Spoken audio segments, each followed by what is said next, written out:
नमस्कार। आज हम पढ़ेंगे भारत के जनसंख्या संसाधन प्रदेश। इससे पहले हमने बात की थी भारत के जनसंख्या प्रदेशों के बारे में और आज हम बात करेंगे भारत के जनसंख्या संसाधन प्रदेशों के बारे में। सबसे पहले देखते हैं जनसंख्या संसाधन प्रदेश क्या होते हैं। जनसंख्या संसाधन प्रदेशों का निर्धारण किसी भौगोलिक प्रदेश में निवास करने वाली जनसंख्या के तकनीकी स्तर, संसाधनों की उपलब्धता, संसाधन उपयोग की तकनीकी अवस्था तथा इसकी संसाधन संभाव्यता के आधार पर किया जाता है।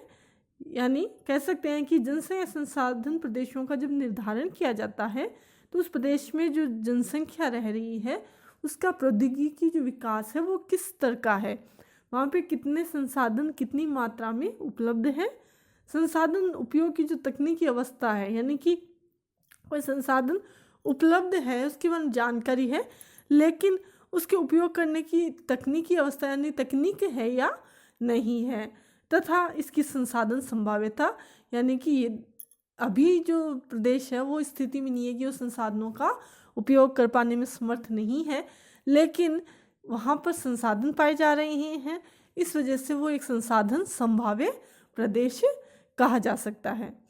इसमें जनांकी की विशेषताओं का भी ध्यान रखा जाता है और उसके साथ साथ संसाधन की प्रकृति यानी जनसंख्या और संसाधन इन दोनों को जो है महत्वपूर्ण मानते हुए प्रदेश का निर्धारण किया जाता है।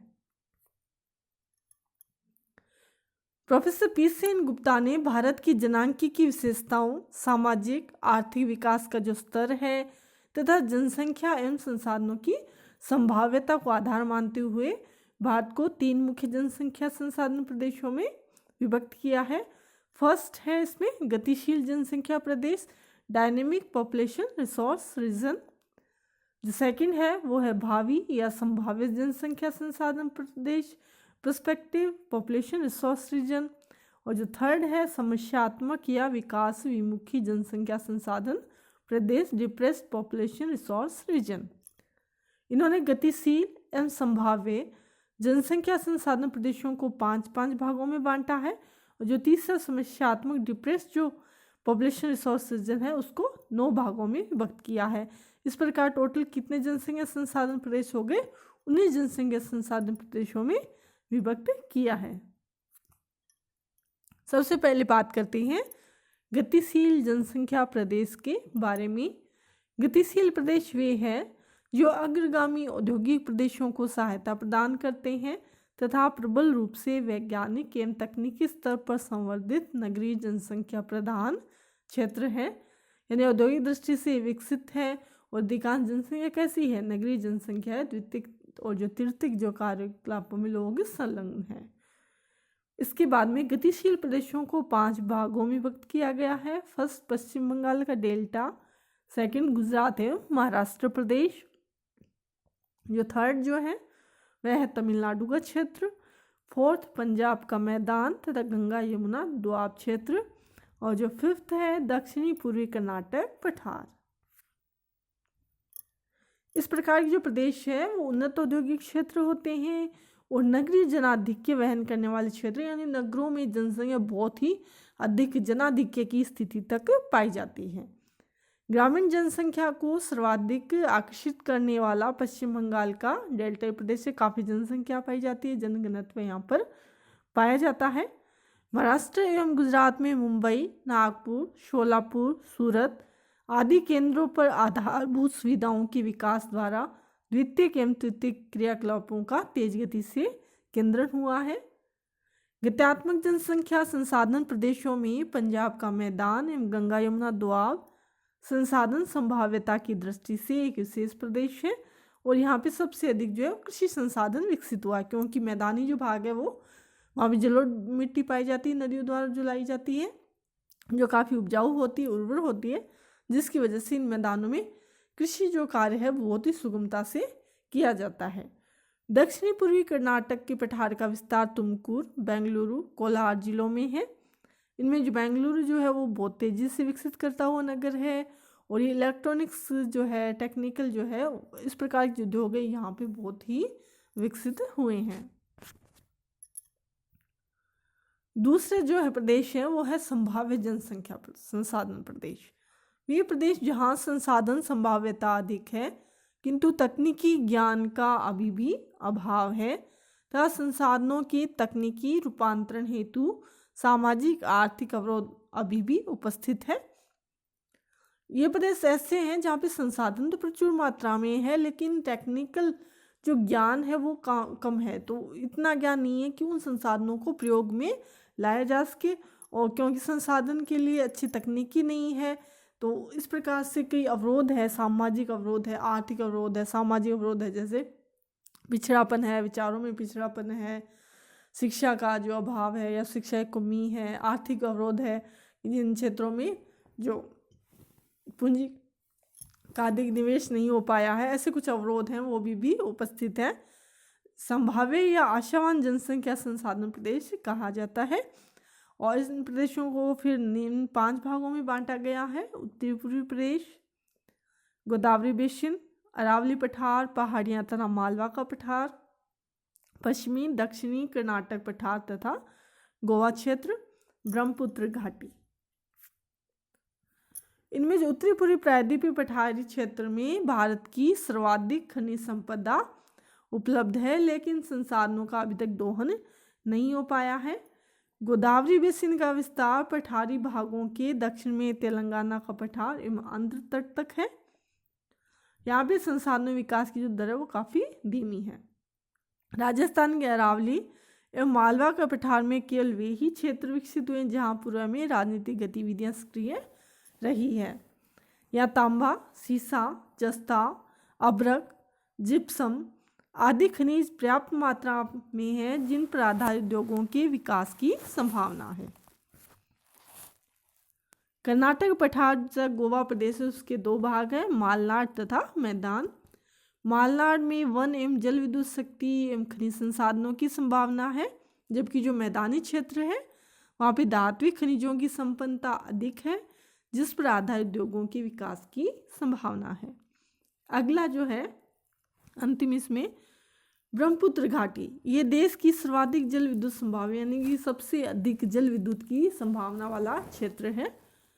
इस घाटी में विगत दशकों में उद्योगों के विकास और मृदा के कारण गंगा के मैदान से काफ़ी बड़ी संख्या में लोग स्थानांतरित हुए यहाँ पर आए हैं। तीसरे जो प्रदेश जो है वो है समस्यात्मक, जो डिप्रेस्ड पॉपुलेशन रिसोर्सेज जन है उनके बारे में हम बात करते हैं।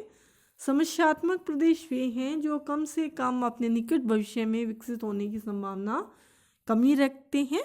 इनमें कुछ तो ऐसे जनाधिक्य वाले प्रदेश है जो संपर्क बिंदु यानी सैचुरेशन पॉइंट को प्राप्त कर चुके हैं, कुछ ऐसे हैं जहाँ पे प्राकृतिक संसाधन ही नहीं पाए जा रहे हैं, और कुछ प्रदेश ऐसे हैं जहाँ पे श्रमिकों का अभाव है, यातायात जो है वो सुविधा अच्छी तरह विकसित नहीं है, वातावरण भी इस प्रकार का है कि प्राकृतिक संसाधनों का उपयोग नहीं हो पा रहा।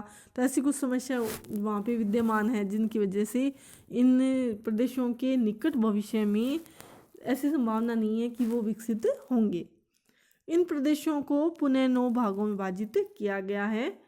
पहला है मध्य एवं पूर्वी गंगा का मैदान, दूसरा उड़ीसा तट, तीसरा केरल तट, चौथा है लक्षद्वीप, मिनिका एवं अमिनी द्वीप समूह है, 5वां उत्तरी पूर्वी कर्नाटक पठार, आंध्र प्रदेश का रायलसीमा तथा मराठवाड़ा एवं कोंकण तट। अगला 6वां कच्छ प्रायद्वीप सहित राजस्थान मरुस्थल, 7वां उत्तरी पश्चिमी हिमाचल प्रदेश, 8वां पूर्वी पहाड़ियाँ एवं पठार, जो 9वां अंडमान निकोबार द्वीप समूह है। इसके बाद यदि हम इनको अलग प्रकार से वर्गीकृत कर सकते हैं, 9 जो प्रदेश जो हैं उपप्रदेश है उनको पुनः 3 भागों में या वर्गों में विभाजित कर सकते हैं। प्रथम वर्ग में आते हैं मध्यवर्ती गंगा का मैदान, उड़ीसा तट, केरल तट, लक्षद्वीप, मिनिकाय द्वीप समूह है। ये ऐसे क्षेत्र हैं जहाँ पे संसाधनों की तुलना में जनसंख्या अधिक है, यानी संसाधनों पर जनाधिक्य का बोझ पाया जाता है, जिसकी वजह से गरीबी की स्थिति है और जनाधिक्य अधिक होने की वजह से इसके निकट भविष्य में संभावना नहीं है विकास होने की। द्वितीय वर्ग में है कोंकण तट, राजस्थान का मरुस्थल एवं कच्छ का क्षेत्र। यहाँ पे जनसंख्या काफ़ी कम है। मरुस्थलीय क्षेत्र में जनसंख्या काफ़ी कम है, जैसे जैसलमेर में घनत्व मात्र 7 व्यक्ति प्रति वर्ग किलोमीटर है तथा उसके पोषण के अनुरूप प्राकृतिक संसाधनों की उपलब्धता भी है, लेकिन यहाँ पे जनसंख्या कम है। तकनीकी दृष्टि से अवरोध यहाँ पे हैं, जिसकी वजह से इसके निकट भविष्य में तेजी से विकास करने की संभावना नहीं है। तृतीय वर्ग में है पहाड़ी प्रदेश, यानी कि जिनका जो वातावरण है या कई जो भौतिक जो दशाएं वो इस प्रकार की है जो कि उसको अधिक विकसित होने से रोकती है, जैसे जिनमें उत्तरी पूर्वी हिमालय, पूर्वी पहाड़ी पठारी प्रदेश है। इन प्रदेशों का धरातल कैसा है? कटाफंटा है, ऊंचा है, जलवायु है वो ठंडी है, मृदा जो है वो क्या है कि ढाल अधिक होता है इनमें, तो मृदा की जो परत है वो काफ़ी पतली होती है, मृदा का जमाव कम होता है, जिसकी वजह से कृषि योग्य भूमि का भी यहाँ पे कृषि नहीं की जा सकती, केवल ढलानी कृषि की जा सकती है। तो कृषि के लिए भी अच्छी संभावनाएं यहाँ पे नहीं मिल पाती है। धरातल विषम होने की वजह से यहाँ पे परिवहन की सुविधाओं का अच्छा विकास नहीं हुआ, जिसकी वजह से उद्योग भी विकसित नहीं हो पा रहे। तो संसाधन है लेकिन उनका क्षमता रूप दोहन नहीं हुआ है, जिसकी वजह से जनसंख्या का जो घनत्व वो काफ़ी कम है। तो ये यहाँ की भौतिक दशाएं इस प्रकार की है कि वो इस प्रकार की जो गतिविधियां हैं, औद्योगिक गतिविधियां हैं, नगरीय गतिविधियों को जो है समर्थन नहीं करती है। इस वजह से ये प्रदेश भी क्या है, निकट भविष्य में अधिक संभाव्य नहीं है। तो इस प्रकार से आज हमने भारत के जनसंख्या संसाधन प्रदेशों की बात की, जिसमें हमने 3 प्रकार के प्रदेश देखे। गत्यात्मक जनसंख्या प्रदेश जो कि काफ़ी डेवलप हैं, विकसित हैं, जैसे मुंबई, गुजरात के बारे में हमने देखा। जो सेकंड थे जो कि संभाव्य थे, जहाँ की संपदा, खनिज संपदा काफ़ी है लेकिन वो टेक्निकल दृष्टि से इतने विकसित नहीं है, तो ये माना जा सकता है कि वो भावी प्रदेश हैं जनसंख्या के जो कि विकसित होंगे। और जो थर्ड हमने देखे डिप्रेस्ड पॉपुलेशन रीजन, यानी ऐसे रीजन जो कि इस प्रकार की स्थिति में या जनसंख्या घनत्व बहुत अधिक है या भौतिक दशाएं जो प्रतिकूल है या फिर संसाधन जो आधार है वो वहाँ पे नहीं है, जिसकी वजह से वो विकसित नहीं हो पा रहे हैं। तो इनके बारे में हमने आज डिटेल से अध्ययन किया। धन्यवाद।